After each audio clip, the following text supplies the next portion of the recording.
우리 사회는 너무나 빠르고 다양하게 변화하는데 왜 대통령은 5년에 한 번만 바뀌어야 할까요?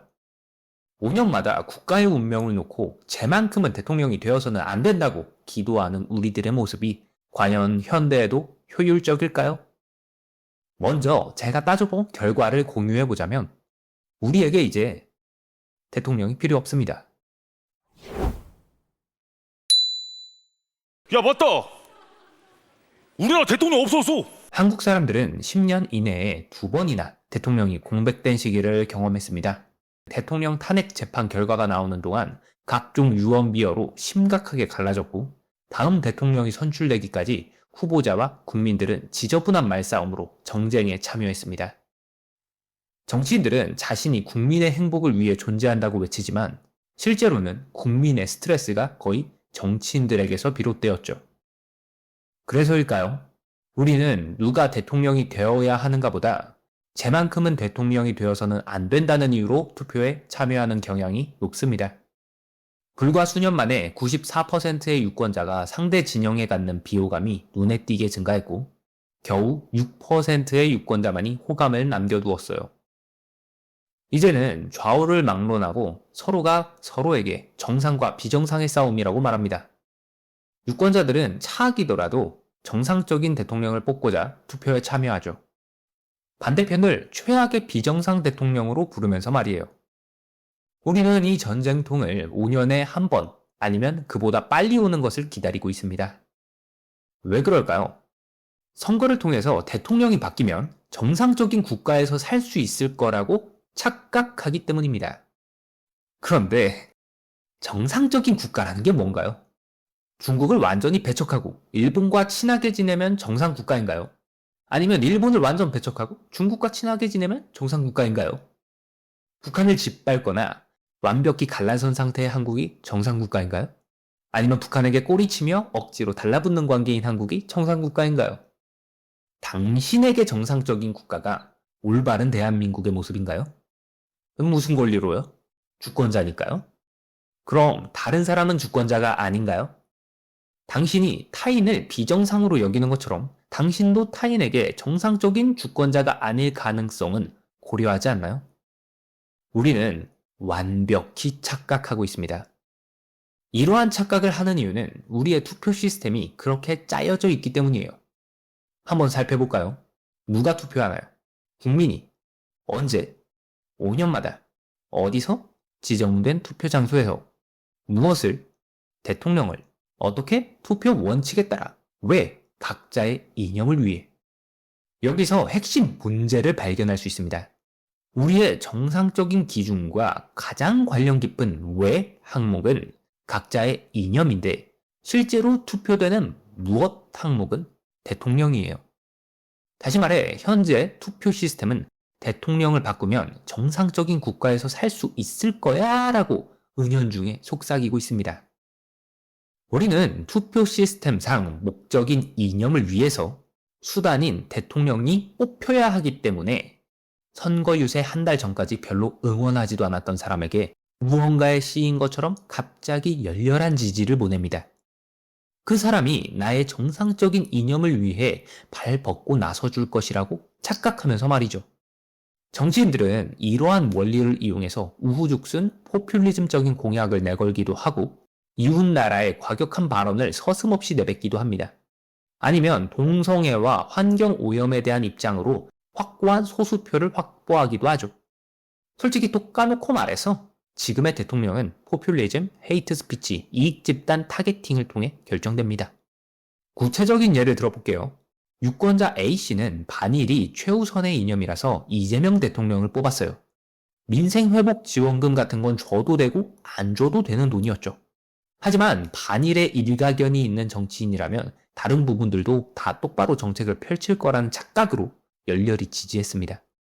그런데 만약 이재명 대통령이 북한의 핵 폐수 방류 문제에 대해 소극적인 모습을 보이게 된다면 어떻게 될까요? 유권자 A씨는 일본의 오염수 방류에 엄청난 반일 감정을 가지고 있었기 때문에 어라, 이게 아닌데? 하며 무언가 불편한 마음을 가질 거예요. A씨는 착각의 늪에 빠진 정도에 따라 대통령을 지지하지 않게 되거나 여러 댓글을 읽고서 이것은 상대 진영의 음모론일 뿐이라는 의견에 다소 동의하게 될 수도 있어요. 하지만 그 댓글들은 사실 반일보다는 민생회복 25만 원이 더 최우선 이념이었던 유권자 B들의 의견이었죠. 또 대통령이 어떤 행보를 보이든 자신의 모든 이념을 대통령에게 위탁한 열성 팬인 유권자 C들의 응원이었고요. 정치인들의 노림수가 바로 여기에 있습니다. 포퓰리즘, 헤이트 스피치, 이익 집단 타겟팅으로 유권자 A를 더욱더 많이 만들어 놓고 유권자 B를 활용해 최종적으로 유권자 C를 늘리는 거예요.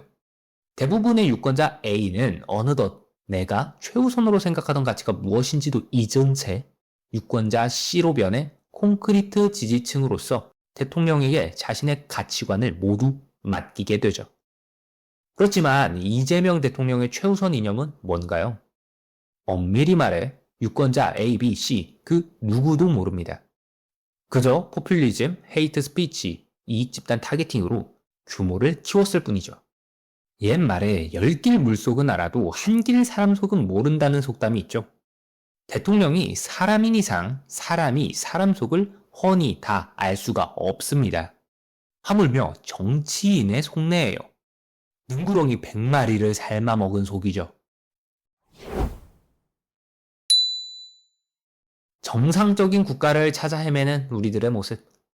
이념을 목적으로 하며 사람을 수단으로 뽑는 투표 시스템이 지속되는 한 정치인들이 의도하는 착각과 갈등의 굴레에서 벗어날 수 없습니다.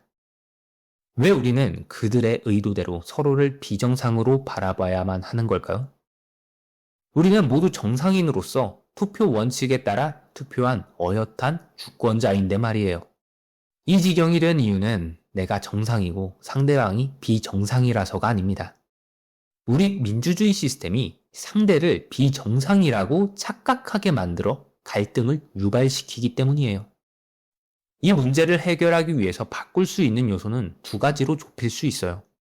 비정상적인 상대방을 정상으로 고칠지, 모두가 정상인 상태로 시스템을 고칠지. 그럼 상대방을 고쳐보도록 해보죠. 인간이 과연 착각을 없앨 수 있을까요? 착각은 생각의 여러 종류 중에 하나입니다. 그렇기 때문에 인간에게 착각을 없애자는 주장은 인간에게 생각을 없애야 한다는 주장이 되는 거죠. 마치 인간에게 자유의지를 없애야 한다는 말처럼 아주 터무니없죠.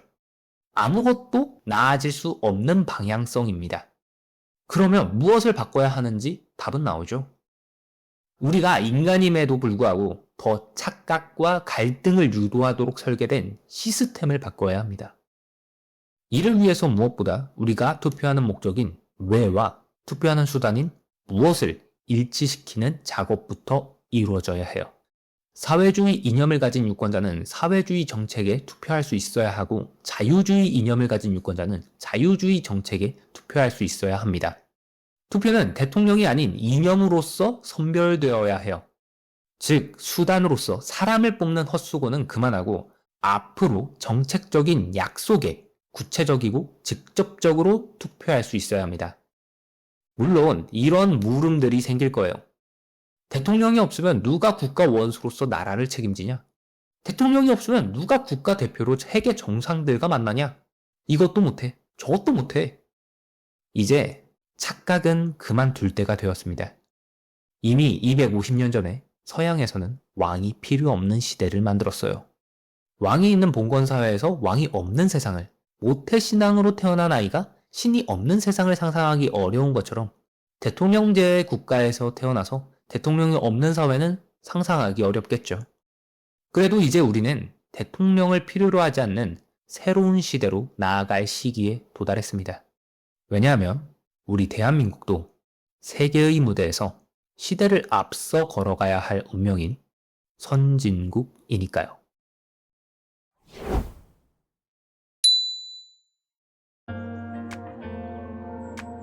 구체적인 내용은 추가 영상에서 다뤄보도록 하겠습니다.